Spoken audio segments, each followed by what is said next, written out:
My sister thought grief made me weak and vulnerable, so I showed her what it actually made me. She works for CPS, and she's far from honest. For years, she's used her job to cover for friends. It didn't matter how bad the home was. If she liked the person, she'd show up, pretend to inspect things, and mark everything as safe. Even when it clearly wasn't. I always knew she was doing it. I just never thought she'd do it to me. Until about a year ago. I had just lost my husband. It had only been 2 weeks since the funeral. My daughter was 4 months old. I was still trying to breathe, still trying to wake up without falling apart. That's when my sister dropped by for a wellness check. She didn't come alone. She brought her best friend Claire, who I knew had been struggling with infertility. They looked at each other when I opened the door. Like something unspoken had already been decided. I asked what they were doing there, and my sister smiled and said it was just routine. That she wanted to make sure I was coping. That the baby was being cared for. She walked around the house slowly, glancing at dishes, making a note of some laundry in a basket, and pointing out that my baby was crying, even though I was literally changing her diaper right then. Claire watched quietly, then asked if she could hold her. She said, "I'll never have children of my own," in this voice that sounded sad, almost practiced. Eventually they left. My sister told me gently that she'd need to come back for another inspection. She said she was sorry, but the house needed closer monitoring. I remember standing there numb, holding my daughter, feeling something heavy forming in my chest. 1 week later she returned. And again she brought Claire. This time I asked why Claire had come again, and she claimed they ran into each other. And since Claire loved the baby, she figured it would be nice to let her tag along. I was holding my husband's photo when they came in. I had just played our favorite song. I was crying, but not in some dramatic way, just quietly grieving. My sister watched me closely, then made a note. She wrote down that I was emotionally unstable. Claire said it must be hard for a baby to grow up surrounded by such sorrow. My sister nodded and said she'd include that observation in her report. Then they left. On the way out they both mentioned, like it was a passing thought, that maybe I should think about giving the baby up. I stood frozen in the doorway after they left. I couldn't even cry anymore. I felt like I had left my own body. The breaking point came during a family dinner. My sister was chatting with someone across the table. I overheard her talking about Claire's plans. She mentioned how excited Claire was about the new nursery. She described it all in detail. The soft pink paint, the butterfly mobile that played Mozart, the plush gray elephant rocker. That was when I realized something was terribly wrong. Those were my baby's things. The exact things. The elephant rocker was a gift from my husband before he died. I got up and walked to the bathroom. I looked at myself in the mirror. I stayed there for a long time. And then I made a decision. That same week, I began reading about CPS guidelines. I spent nights compiling notes and checking policies. I gathered dates, details, and evidence. Then I made a formal call to her supervisor. I explained the conflict of interest. I explained how she was the one assigned to my case. I listed the unauthorized visits and Claire's involvement. For 3 weeks nothing happened. No calls. No inspections. No warnings. She missed 2 family dinners. I started wondering if something actually came of it. Then it happened. On a random Tuesday my front door slammed open. My sister and Claire burst in shouting. My sister was screaming that she lost her job. That she had no way to support her husband anymore. Claire was crying too. Her mascara had run down her cheeks. She said she'd been blacklisted by every adoption agency. That now no one would ever consider her. They both kept yelling over each other, their voices blending into a wall of noise. But I just stood there. Their yelling didn't hit me like it used to. Felt distant.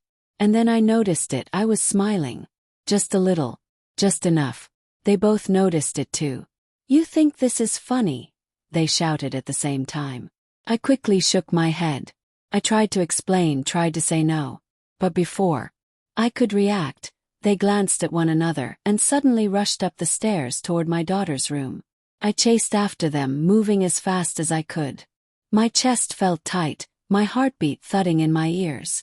My legs weren't steady, but adrenaline carried me forward. They got to the nursery door just seconds before I did.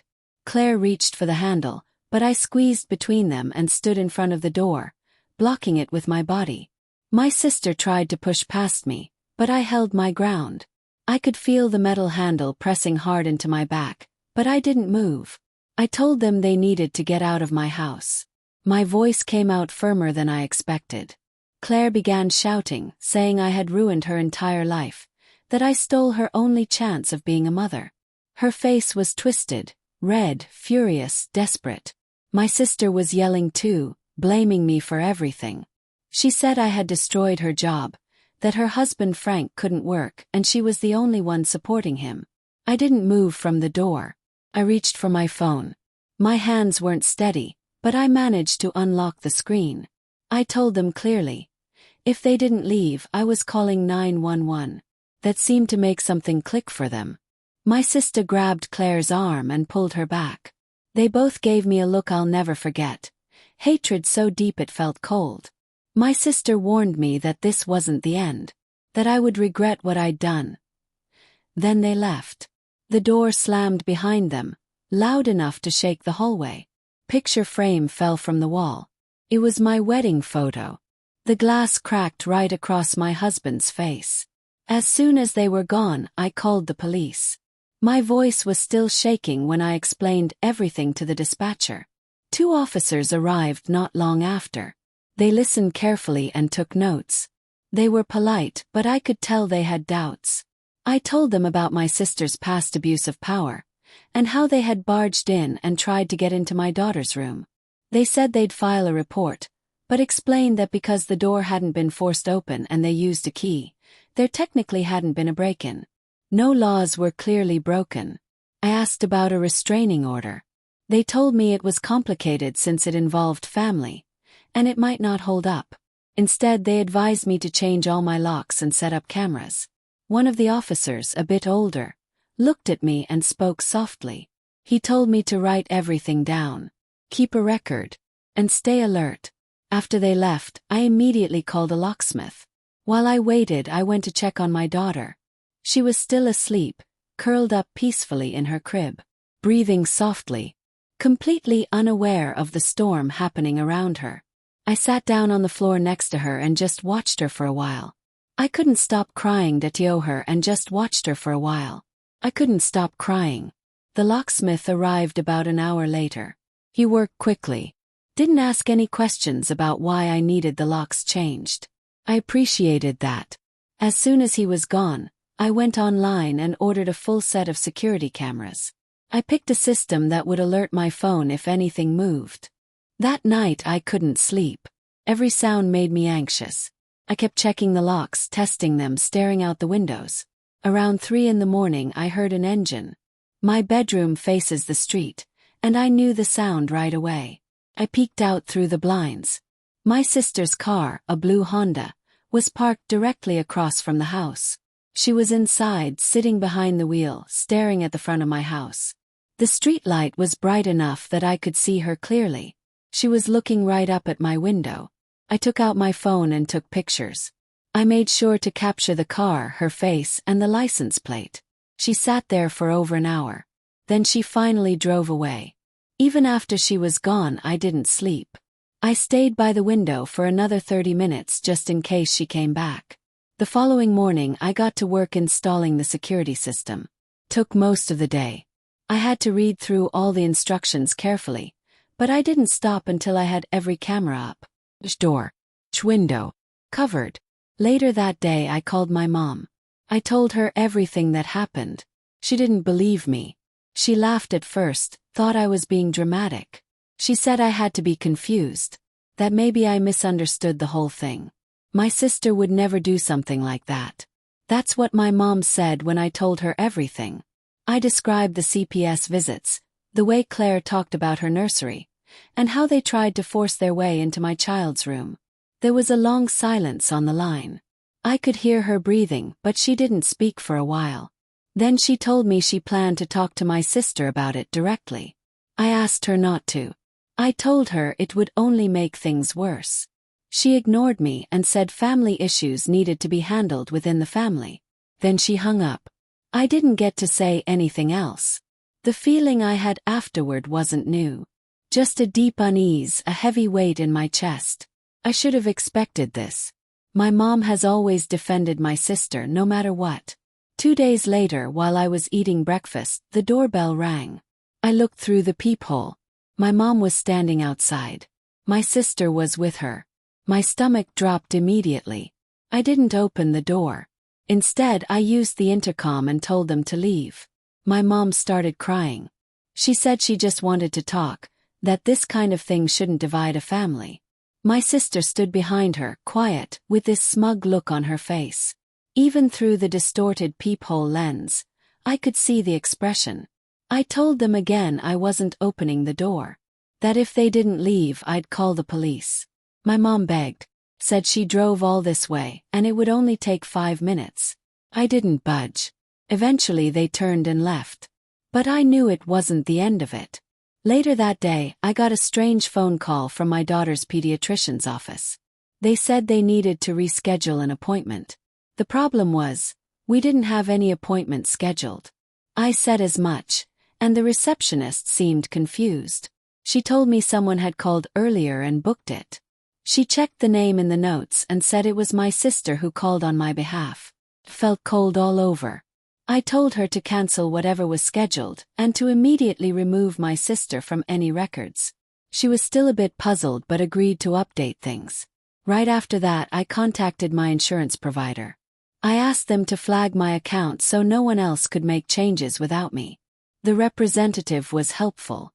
She added some extra security steps to the file. Then I called a daycare I had been thinking about for when I eventually went back to work. I asked if anyone had inquired about my child. The staff confirmed that someone pretending to be me had called. They asked a lot of specific questions. Pickup rules, custody verification policies.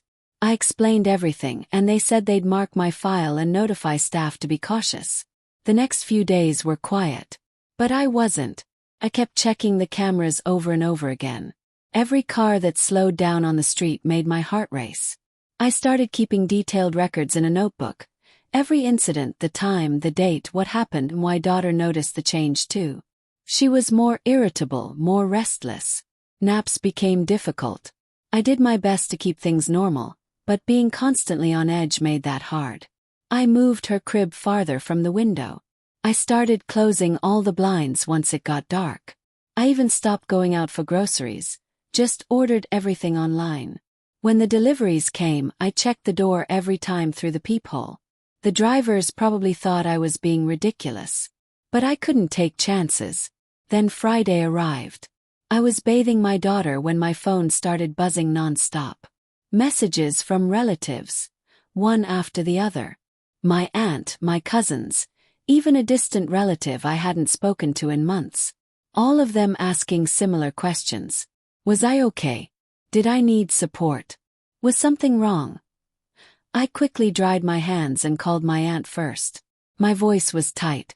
She said my sister had reached out to the whole family. She told everyone I was going through extreme postpartum depression. That I was hallucinating, becoming paranoid. She said I was making wild accusations and that I had ruined her career for no reason. According to my aunt, my sister sounded deeply concerned. She had begged family to check in on me, to try and get me some kind of help. I tried to explain the real situation, but I could hear hesitation in my aunt's tone. She kept saying things like, grief can affect people in strange ways, and, it's okay to ask for help if you need it. I spent the next hour answering phone calls, each one more exhausting than the last. The worst was from my cousin Walter. He didn't even try to hide how little he believed me. He said I sounded unwell, that my sister would never do something like that, and maybe, for my child's safety, I should check myself into a facility. I hung up on him without replying. By the time I finished dressing my daughter after her bath, I had 17 missed calls. I turned off my phone. I couldn't take any more of it. But doing that meant I missed a critical security alert.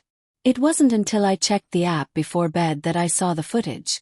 Around 8 p.m., my sister was caught on camera at my back door. She was trying different keys in the lock. None of them worked, thanks to the new locks, but she didn't give up for a while. She kept trying for nearly 10 minutes before walking out of frame. I checked the other cameras. She showed up again at the basement window. She was pressing against it, checking for a way in. Watching the footage made my heart beat faster. She looked like someone casing a house, not a family member. I didn't wait. I called 911 and reported it as a break-in attempt. I told them I had everything on video. 2 officers came by, same ones as before. I showed them the footage, and this time they took it more seriously. The older officer said I now had enough evidence for a restraining order. He gave me the forms and walked me through how to file them. He told me to go to the courthouse first thing Monday. He also advised me to consider staying somewhere else for the weekend, just in case. But I didn't have anywhere else to go. Most of my relatives thought I was unstable now. My husband's side of the family lived far away. So I stayed put and did what I could to feel safe. I blocked every entrance, stayed near my phone, and tried to wait out the weekend. Saturday was awful. My sister came by 3 times. First, just after 7 a.m., ringing the doorbell non-stop. I didn't answer. Around midday, I caught her on camera trying to peek through the mail slot. Later that night she came back, and this time Claire was with her. They stood in my driveway talking and pointing at the house. I couldn't hear anything, but it didn't look casual. Claire kept gesturing toward the windows. At one point, my sister picked up a rock from the garden. For a moment I thought she might throw it. But Claire stopped her. They had some kind of argument, then left. I saved every bit of footage. I backed it up on my computer, emailed copies to myself, and uploaded everything to a cloud service I'd never used before, just to be safe. On Sunday morning my mom came alone. She looked tired, like she hadn't slept. For 5 whole minutes, she just stood in front of my house. She didn't ring the bell, just stared at it like it wasn't familiar. When she finally rang, I answered through the intercom. She asked if she could come in. She promised she had come by herself. Said my sister didn't know she was here. There was something different in her voice this time. Made me pause. I opened the door but kept my daughter nearby in her high chair where I could see her. My mom sat at the kitchen table and started to cry. This time the tears felt genuine. Not guilt-tripping. Not emotional manipulation. Just quiet, real crying.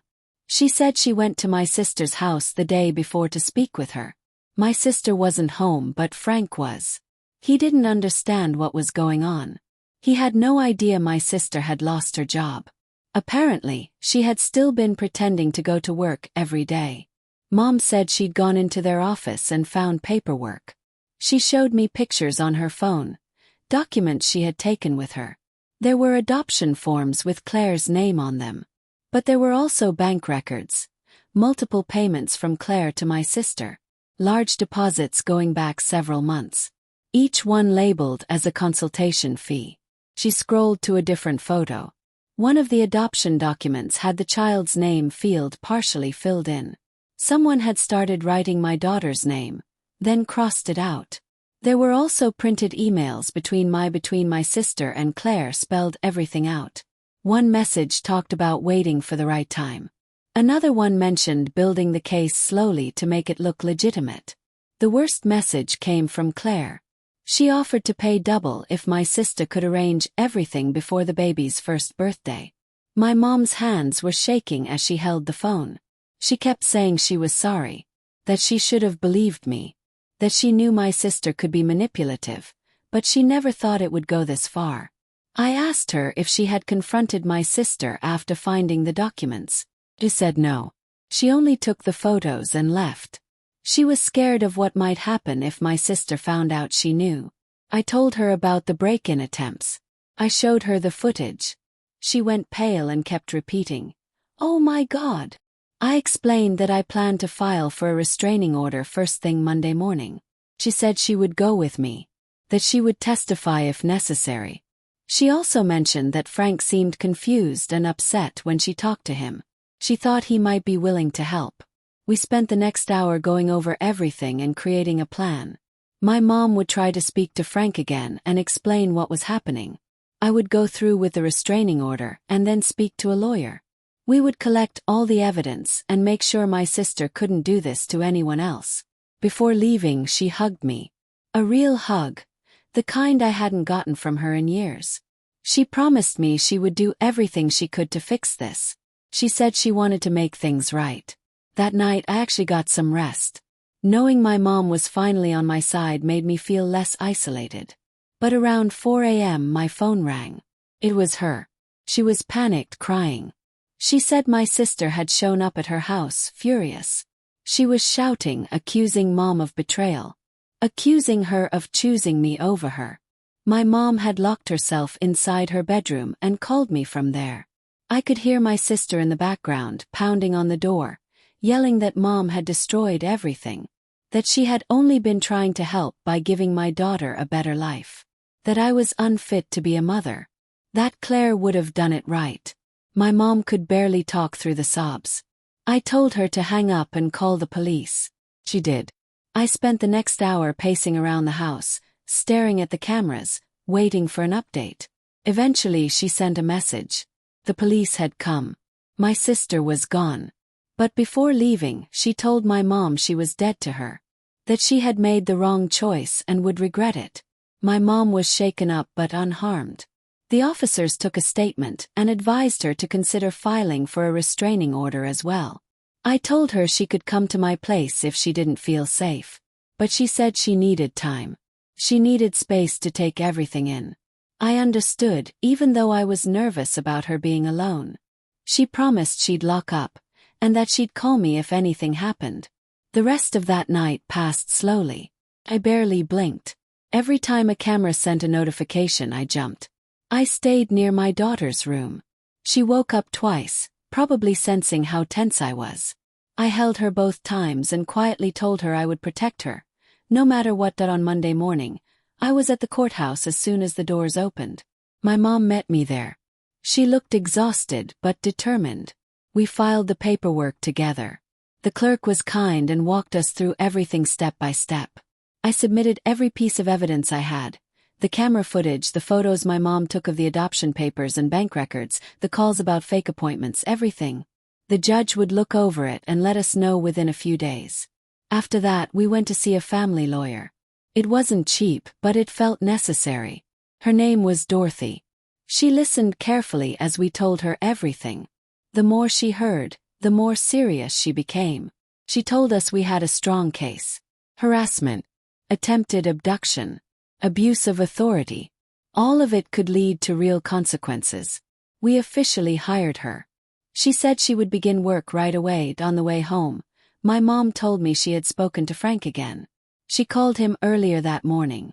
He had been completely unaware of everything. My sister had lied to him for months. He thought the money from Claire was from a work promotion. But after my mom left his house, he kept looking. He found receipts for baby items tucked away in the garage. He found a folder of printed photos, pictures my sister had taken of my daughter during her visits. There was even a forged medical form trying to transfer my daughter's health records. He called my mom and said he was leaving my sister. He couldn't believe he had been married to someone capable of doing this. He said he wanted to help in any way he could. My mom gave me his number. She said he seemed sincere. I wasn't ready to speak to him, but it helped knowing he was on our side. When we returned to my house, I saw a package on the front step. There was no sign of a delivery truck nearby. My mom waited in the car while I went to check. The package was addressed to my daughter. There was no return address. I brought it inside carefully and opened it with caution. For a second I thought it might be something dangerous. Inside was a baby doll. But not just any doll. It looked exactly like my daughter. Same color hair, same eyes, wearing an outfit identical to one she had in her closet. There was a note inside the box, written in Claire's handwriting. It said, "Since you stole my baby, I made my own. Enjoy your time with her while it lasts." My hands started shaking. I handed the note and the doll to my mom, who immediately called the police. Officers arrived and took both items as evidence. They said it would support the restraining order request and added that this was clearly escalating. They told us to be extra careful moving forward. Later that afternoon, I got a call from an unknown number. I usually ignore those, but this time I answered. The woman on the other end introduced herself as Julia. She said she used to work with my sister. She had heard what was going on and wanted to reach out. She told me this wasn't the first time something like this had happened. About 3 years ago, my sister had targeted another single mom.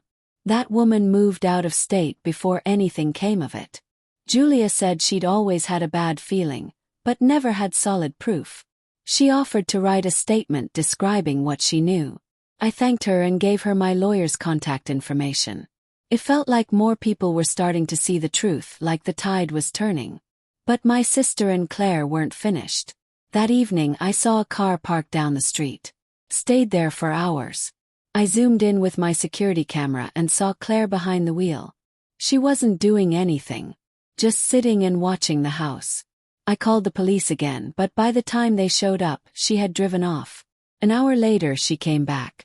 This happened again and again. She'd leave when I called, then return later. The officers said their hands were tied until the restraining order was finalized. They were clearly frustrated too. Inside my home, I felt like I was under siege. I couldn't relax. I kept my daughter with me at all times. She refused to be put down. I carried her everywhere, even when I needed to use the bathroom. Then Tuesday arrived and things got worse. I stepped outside in the morning and saw my garbage cans tipped over. Trash was scattered all over the yard. But that wasn't the worst part. Among the garbage were photos. Dozens of pictures of my husband. Wedding pictures. Trips we had taken. Even private moments from our home. These were pictures I had stored in albums inside my closet. I ran back inside to check. The albums were gone. But I had locked every door. Every window. I had changed all the locks. That's when I remembered the basement window. The one my sister had tried pushing. I rushed downstairs. The window was broken. Glass was on the floor. That's how they got in. They came inside my home while we were sleeping. The realization made me nauseous. I threw up in the basement sink. My whole body was shaking. When the police came, they took it seriously this time. The broken window was proof of forced entry. They took photos and dusted the area for fingerprints. One officer stayed with me while another went to talk to neighbors. One neighbor, Aaron, who lived 2 doors down, had security camera footage that captured 2 people walking toward my house around 3 a.m. Their faces weren't clearly visible, but one of them had my sister's height and build. The officers said that was enough to move forward. They issued a be on the lookout alert for both Claire and my sister. I spent most of the day picking up the scattered photos from my lawn. Each one hurt to touch. They had even taken the very last picture of me and my husband together. Taken just a week before he passed. Felt like losing him all over again. That afternoon, Dorothy, our lawyer, called with an update. The judge had reviewed everything and decided to fast-track the restraining order. It would be officially served within 24 hours. Dorothy had also filed criminal charges: harassment, stalking, break-in, and attempted kidnapping. She told us that my sister and Claire could face actual jail time. But first, law enforcement had to locate them. That night, my mom came to stay with me. We boarded up the broken basement window together. Then we reinforced the rest of the windows and installed motion sensor lights around the yard. My mom brought over an air horn and set it beside the bed. It felt like we were preparing for a battle. We agreed to take turns staying awake. She told me to try to rest, but I couldn't really sleep. I lay there with my eyes closed, listening to every creak, every gust of wind against the glass. On Wednesday morning, Frank called. His voice was low and rough. He said he'd been crying. He had just discovered that my sister had drained their joint accounts. Every penny. She took all their savings, packed up, and vanished. He came home from work to find everything in disarray. Closets empty, documents missing. She left a note behind. In it, she said he had betrayed her by siding with my mom. She said he'd regret it. He had already gone to the police to report it. While talking to the officers, he also told them about something else he found. A key to a storage unit. One he hadn't known existed. He went there to check. What he found shocked him. There were baby supplies stacked everywhere. Enough for years. Clothes in every size. Furniture. Everything was pink. And it all matched the items I had in my daughter's nursery. There were also binders. Pages and pages of personal information. Notes about my daily routines, my husband's death, and my daughter's medical history. She had been planning this for a long time. The police got a warrant and used the key Frank gave them. Inside the unit, they found even more. False documents, fake identification cards, even a wig that looked like my hair. A detective later called to give me an update. He said this wasn't just a family matter anymore. This was something far more serious. They were labeling it as an organized conspiracy and had already contacted other agencies to help track both women. He also said I should think about staying somewhere else, somewhere unexpected. But I had no safe place to go. Mom's house wasn't an option, and I didn't trust hotels. Eventually, Frank offered his place. He said he'd be staying with his brother for the time being, so the house was empty. It felt strange at first, but Dorothy said it could work, because it was unpredictable. So that afternoon, my mom and I packed up only the essentials and went to my sister's home. That irony wasn't lost on me. Being in her house felt strange. Everything looked perfectly ordinary. Family pictures lined the walls. Some even included me. Her wedding china was still neatly arranged in the cabinet. But then I started noticing things. A drawer stuffed with photos of my daughter. A calendar marked with her doctor appointments. A notebook on the counter with the title Custody Plans, written across the front. I didn't have the strength to open it. We stayed in the guest room. Each night we moved the dresser in front of the door. My daughter, surprisingly, seemed to settle down in this new space. She slept more peacefully, maybe because it felt unfamiliar. That night was the first time in days that she slept all the way through. I stayed awake listening. Everything was still. The quiet didn't feel comforting. Felt like a pause before something worse. Thursday came and went with no incidents. No unusual cars. No damage. No strange packages. That afternoon, the police called to say they traced one of my sister's credit card transactions to a gas station a couple of towns away. But by the time they got there, she was already gone. After that, the trail went cold. Dorothy, our lawyer, moved quickly to file for emergency custody, just in case my sister tried anything to assert parental rights. She also began the process to get a long-term protective order that would remain active for several years. Mom and I spent that day carefully searching through my sister's house for anything else that might help. In a drawer, we found a receipt for the doll Claire had sent. It had been custom-made by an artist who specialized in lifelike dolls. The cost was over $2,000. The order was placed 3 months earlier, which meant it had all been planned long before I ever filed a report. Friday morning, things escalated again. My phone rang. It was a daycare, the same one I had inquired about weeks ago. The director sounded concerned. She said someone had just tried to pick up my daughter. I explained my daughter wasn't enrolled there. She said she knew that, but a woman claiming to be me had shown up with documents. When staff asked for identification, the woman became agitated and left. They had security footage. It was Claire, wearing a wig and clothes similar to mine. The daycare contacted police immediately. An hour later, the detective called to let me know Claire had been found.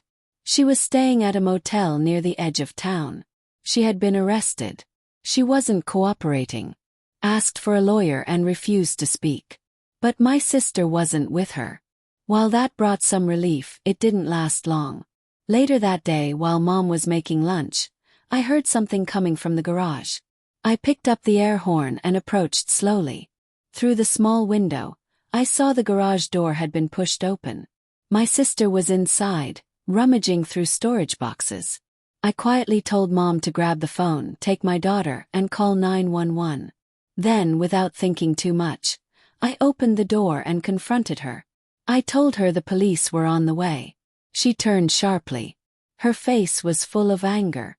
She shouted at me, said I had ruined everything. That all she wanted was to give my daughter the life she deserved. That I was unfit and selfish. That she had tried to fix things and I had wrecked it. I didn't move any closer. I held the air horn tightly. I asked why she thought she had any claim to my child. She just laughed. A bitter, dry laugh. She said I'd never understand what it felt like to want something deeply and be denied. That she had watched people like me keep their kids while people like Claire were left with nothing. This was her way of fixing that. I told her she needed help. That pushed her further. She stepped toward me. I sounded the air horn. The garage echoed with the noise. She flinched, covering her ears and backing away. I kept sounding it and moving backward, closer to the house. She lunged forward once, tried to grab at me, but I dodged. It became this strange back and forth. Me using sound to hold her back, her trying to close the distance. Then I heard sirens. She froze. Looked around, panicked. She ran toward her car, but the police were already pulling in. She turned and tried to escape on foot. They caught her in the neighbor's yard. I stood at the door and watched them handcuff her. She screamed the entire time. Accused me of stealing her life. Swore I'd pay. Told the officers she would never stop trying. They had to physically hold her down to get her in the car. One of the officers came to talk to me. Said I did well. That keeping her distracted gave them the time they needed. He said using the air horn was smart. They drove her away, and for the first time in weeks, I felt like I could breathe again. Mom came outside, holding my daughter, who was crying from the noise. I hugged them both tightly. We stood in the driveway, silent. Some neighbors had come outside to watch. Erin gave me a thumbs up. An older woman I didn't recognize brought over cookies later. She said I did the right thing. That she was proud of me. After all the fear and isolation, that simple gesture felt like something I hadn't had in a long time, support. That night, Dorothy called with an update. Both my sister and Claire were being held without bail. The charges were serious. Conspiracy to kidnap, unlawful entry, stalking, harassment, fraud, and more. Claire had broken down during questioning. She confessed to everything. She admitted to paying my sister $50,000 over the course of 6 months. The two of them had planned to take my daughter and leave the state. Claire had even purchased a house in Arizona under a false identity. My sister used her CPS access to generate false reports stating that I was unfit as a parent. The plan was to use those documents to justify taking custody, then vanish. They waited until my husband died. They believed grief would weaken me, that I'd be easier to manipulate. Court date was set for 3 months from then. Dorothy said the case against them was strong, near airtight, but I couldn't shake my doubts. My sister had always been good at manipulating situations and people. Seen it before. Then more people started speaking up that Yulia, the woman who had first called me, sent over emails showing my sister had talked openly about targeting parents who were in difficult positions. Another former coworker, Stephanie, came forward and said my sister used to brag about how much extra money she made helping certain clients. Some parents even said my sister had threatened to take their children unless they paid her. The investigation had expanded. It wasn't just about what happened to me. This was much bigger. Frank filed for divorce and agreed to testify. He kept finding more evidence at home, including a second phone my sister had used for private communication. The texts on it were disturbing. Specific plans about my schedule, the baby's routines, how to take advantage of my emotional state. One message from Claire said, "I can't wait to hold my baby girl." My sister responded, "Soon. She's nearly broken." Reading them made me feel sick. Frank kept apologizing. He said he wished he had noticed sooner. I told him it wasn't his fault. My sister had fooled everyone for a long time. After they finished installing the new security system, Mom and I moved back into my house. That first night was rough. Every sound made me tense. Every shadow felt like a threat.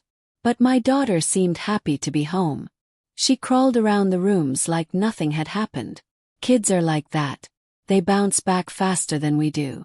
Mom stayed with me for the next 2 weeks. We tried to put things back together. We repainted the nursery, bought sturdier window locks, and we adopted a dog, a big German Shepherd mix from the shelter named Buddy. He was gentle with my daughter but very protective of the house. He barked anytime someone got too close. The pre-trial hearings were emotionally draining. Seeing my sister in a jumpsuit and handcuffs felt unreal. She looked thinner, her hair unwashed, but the rage in her eyes was still the same. She stared directly at me through every session. Claire didn't hold up as well. She cried the moment she entered the courtroom. Her attorney tried to push for a plea deal, but Dorothy refused. We were aiming for the highest sentence possible. The evidence was overwhelming. The judge appeared disturbed, especially when shown the photos from the storage unit and the look-alike doll. He denied their bail again and laid down strict guidelines for the trial. 3 weeks before the trial, I got a call from the prosecutor. My sister had made an offer. She would plead guilty to all charges in exchange for supervised visitation rights with my daughter once released. I couldn't help myself, I laughed loud. The prosecutor said he figured I'd respond that way but had to bring it up anyway. I told him absolutely not. My sister would never see my child again, not while I was alive. He said that was what he hoped I'd say. The trial would proceed as planned. If nothing else, my sister could sit in her cell and think about what she lost. In the weeks that followed, Mom and I worked closely with Dorothy to prepare for court. We practiced my testimony. We went over everything: dates, incidents, details. It was exhausting. Repeating it all, reliving it again and again. But Dorothy told me it was necessary. My story had to be clear. The judge and jury needed to see exactly how deliberate it all was, how long they'd been planning, and how they tried to twist my grief into weakness. We rehearsed the testimony until I could say it without breaking down. I had to stay composed. I needed to prove that I was a stable mother who had done everything to protect her child. The emotions could come later, in private. The trial began on a Monday. The courtroom was full. Reporters were outside. The story had reached the media. Headlines said things like, "CPS worker tries to kidnap sister's baby." I ignored the cameras. Inside, I sat beside my mom, Frank, and Dorothy. My daughter was safe with Jessie, a sitter I'd vetted carefully. Jessie had a panic button that would immediately alert authorities if anything happened. Maybe it seemed extreme, but I wasn't taking chances anymore.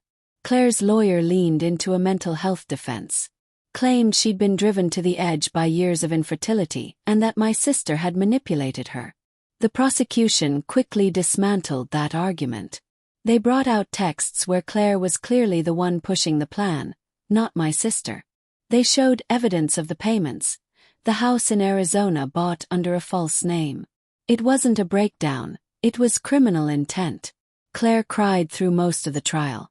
She kept looking over at me, maybe hoping for pity. I didn't have any to give. She had tried to take my child. There was no coming back from that. My sister's legal team tried a different angle. They claimed she honestly believed I wasn't mentally well after my husband died, that she had been trying to protect my daughter.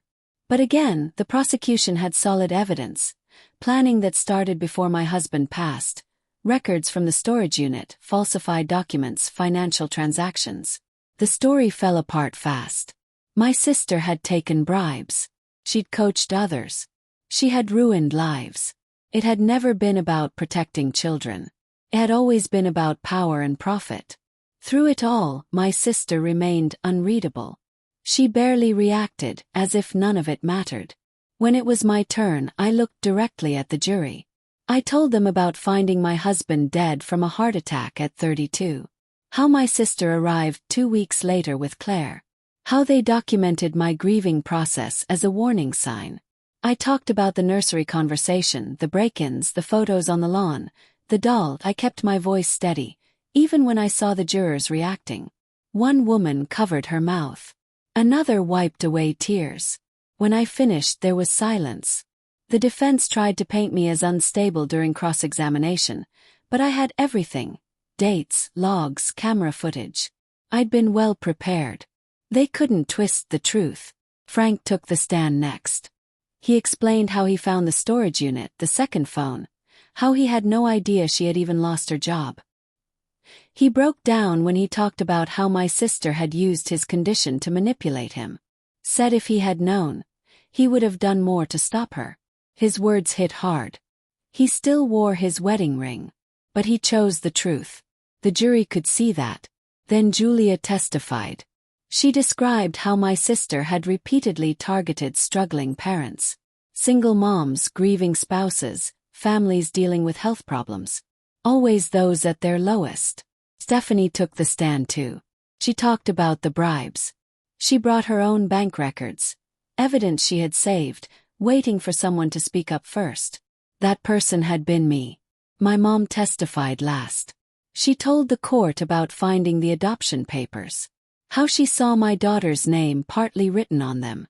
She cried while describing the moment she realized she had to choose between her daughters.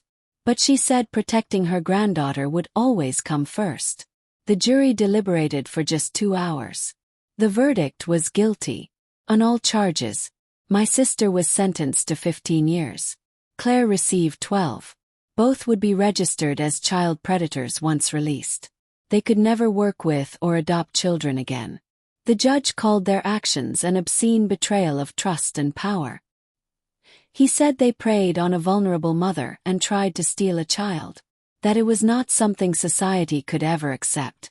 That's when my sister finally reacted. Her expression cracked, and she screamed that I had ruined her life. The bailiffs had to pull her from the courtroom. Claire just sat there sobbing. If you enjoyed this story from Reddit, like and subscribe for more like this, and I will see you in the next one.